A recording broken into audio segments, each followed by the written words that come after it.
Hi, Jemima from Tongue and Tonic, and we are talking about auric fields, and we are up to part 3.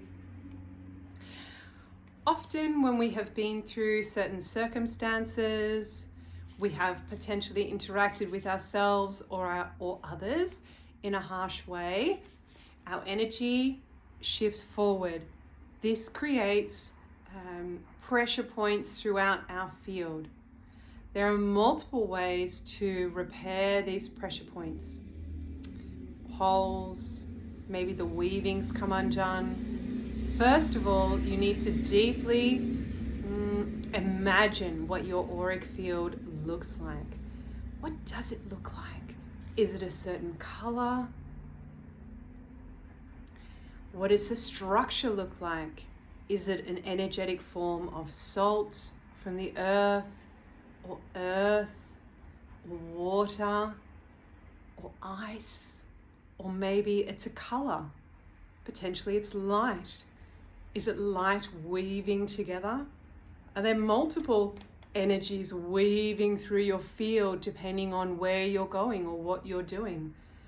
Remember, if you believe it, it's true, and it can change quite quickly, actually instantaneously, the more you work on it.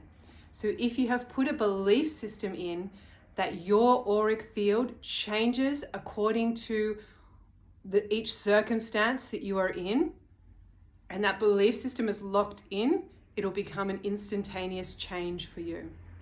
It's magical. So if you are around people that previously in the past you felt that they took energy from you, or your energy just leaked out towards them, in those instances, what I personally do is I pop a mirror on the outside of my auric field. So what happens, and then I instruct the field that when that energy comes towards me, it hits my field, it transmutes to light energy, and then it heads either back to the universe or back out to the person with the feeling of support. But it's not affecting any of my energy at all, because it hasn't moved past the boundary of the field. I feel personally that when we're transmuting energy or rejecting energy or moving energy to another space, it's good to do that from a higher vibration.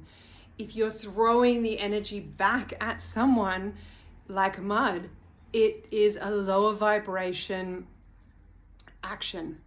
And so what you're doing is you then, at that point, you are affecting your vibration, because you're forcing yourself down to the vibration or into the vibration, and then you essentially are affecting yourself. But what you've done is, it's not from the other person. You have done that to yourself. So it's very important to take responsibility of that one.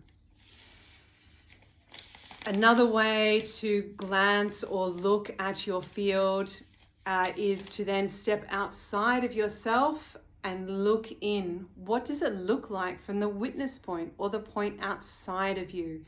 Take time to really have wonder for what you've created. This strengthens your resolve and strengthens any of the interactions that you're requesting of your field. Now, what do you resonate with most when you repair your field? Do you resonate with energy coming through your heart chakra and creating repairs in that way with the light? Do you resonate with the light coming down and then weaving through, or lightening it up so it sparkles? Do you resonate drawing the energy from Mother Gaia Earth and then placing that or weaving that through your field? Find what resonates the most with you, and be aware that that could change at any time. So it's important to be open to the flow. The flow of the universe is endless. We are always in flow. Stagnation is a point of mold or ceasing to create. And to stay in your light, we are always in creation. Stay tuned.